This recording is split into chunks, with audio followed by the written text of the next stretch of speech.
নমস্কার বন্ধুরা, আমার একটি নতুন ভিডিওতে তোমাদের স্বাগত। আজকে তোমাদের কাছে অনেক দিন বাদে একটা লম্বা ভিডিও নিয়ে চলে এলাম। সময়ের অভাবে ভিডিও রেডি করা হয়নি, তোমাদের সামনে আনাও হয়নি। তো যাই হোক, এই ভিডিওগুলোর কিছু কিছু ক্লিপসের রিলস ভিডিও তোমরা অলরেডি দেখে ফেলেছো, কিন্তু আমার সময়ের অভাবে তোমাদের কাছে লম্বা ভিডিওটা রেডি করা হয়নি, তোমাদের কাছে আনাও হয়নি।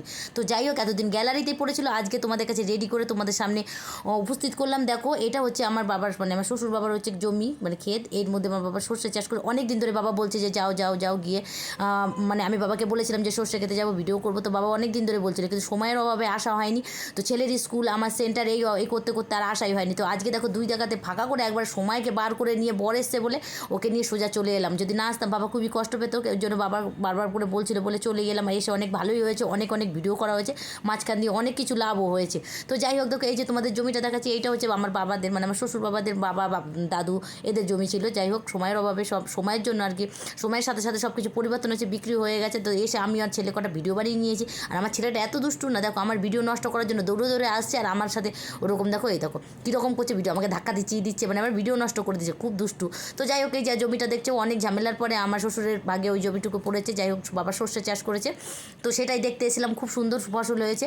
তো দেখো, দেখা টাকা হয়ে গেছে, তারপর বাড়ির দিকে যাচ্ছি। আর বাড়ির পাশ দিয়ে যেতে, মানে এই ক্ষেতের পাশ দিয়ে যেতেই দেখো, এই যে পেঁয়াজ চাষ করছে, এইটাও নাকি আমাদের শ্বশুরের দাদা, মানে দাদুদের ছিল। ও যাই হোক, বিক্রি করা হয়েছে, সব ভাইয়েরাই পেয়েছে অল্প অল্প করে। তো আমার শ্বশুরও পেয়েছে। যাই হোক, বাবা দাদারা ভালো থাকলে কী হবে, ছেলেরা হয়তো ভালো ছিল না, যার জন্য তাদের জমিগুলো রক্ষা করতে পারেনি। তো দেখো, আমরা যখন বাড়ির দিকে যাচ্ছিলাম, বাড়ির দিকে যেতে যেতে যখন আমাদের টোটোটা তুমি দেখবে একবার কোথায় রেখেছে তোমরা, দেখো ওই যে ওইখানটাতে একটা কুল গাছ, ওইখানে গিয়ে আমার বর আর বাড়ি যেতে চাইছে না, কারণ ওইখানটায় গিয়ে আটকে গেছে।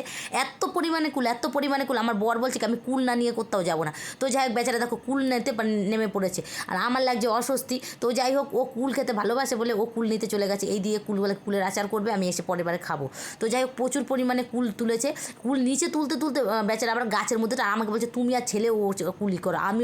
আমি তার গাছ উঠতে পারছি না, যে এই গাছের ডাল ধরে হচ্ছে, প্রচুর অনেক কুল, ঝাঁকা দিলেই কুল পড়ে যায়, আর ছেলেও মানে কুড়িয়েছে, এত পরিমাণ কুল। আর সব আমার মনে হয় এখানে বেশি লোকজন আসা যাওয়া করে না, তো যার জন্য কুল গাছটা, কিন্তু রাস্তাটা কিন্তু খুবই ভালো। এটা পুরো আমাদের এই সাতপুকুরের ডান দিক দিয়ে যেতে হয়, ব্রিজটার পাশ দিয়ে গিয়েও বাগনাপাড়ার সাথে মিশে, ওর পাশেই আমাদের জমিটা। তো আমার ছেলে দেখো কুল কুড়াতে কুড়াতে মাথায় হাত দিয়ে মাথা চুলকাচ্ছে, মানে বুঝতে পারছে না কোনটা ছেড়ে কোনটাকে ধরবে। আর আমার বর দেখো কী করেছে, নিচে কুল পারতে পারতে সোজা গাছের উপরে উঠে গেছে, উঠে গিয়ে প্রচুর পরিমাণে কুল পাচ্ছে।